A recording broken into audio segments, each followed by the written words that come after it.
Billy, final thoughts for somebody listening who's maybe new to this space, or that 20-year-old out there, or someone who is excited about this ecosystem, but maybe don't know what to do, how to do, where to do it. Just advice to them that they can think about maybe over the next 5 or 10 years. Gosh, like what to do? Yeah, okay.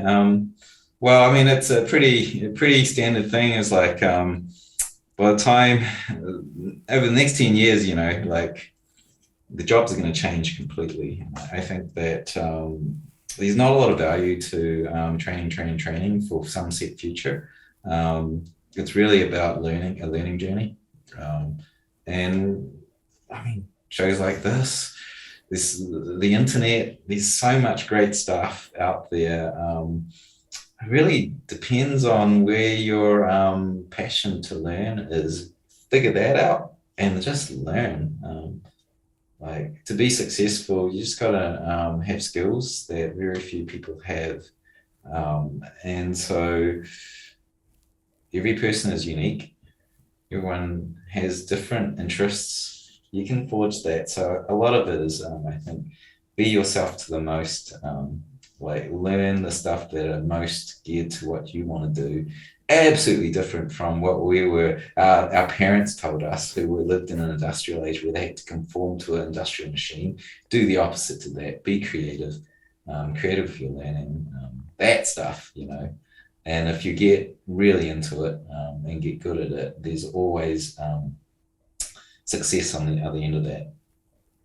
Yeah, great advice. I'm thinking of a quote by Mark Twain who said, "I never let my schooling get in the way of my education." And So true. like you said, we grew up. It's like, what are you going to major in college? And you're going to go 4 years, and then you're going to go to get a job in X industry, and like that was only what 30 years ago. Like that's all changed. And fast forward to 10, 20 years from now, that'll all change again. And unless you're constantly learning, you won't be ready for the future. And like you said, online's incredible. And when I asked Michael Saylor how he got his head around Bitcoin, he's like, Brian, I watched 100 YouTube videos. And it's like, that was the best way to learn. A guy that had come from MIT, and he was the first one to say, I had to go somewhere else to learn. And that's the beautiful thing about this space. There's so much knowledge if you just go grab it and then try to stay in that growth mindset the rest of your life, right? Constantly be learning, maybe constantly changing yourself. Willy, what's the best way for people to get your newsletter, follow you, Twitter and elsewhere, or even contact you? What's the best way?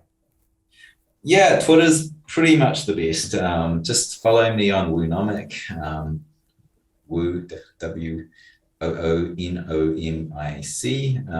And from there, look at my profile, links to the newsletter if you want to subscribe to that. But pretty much I just post what I'm working on here or there. So that's the best way to see what I'm up to. So, yeah.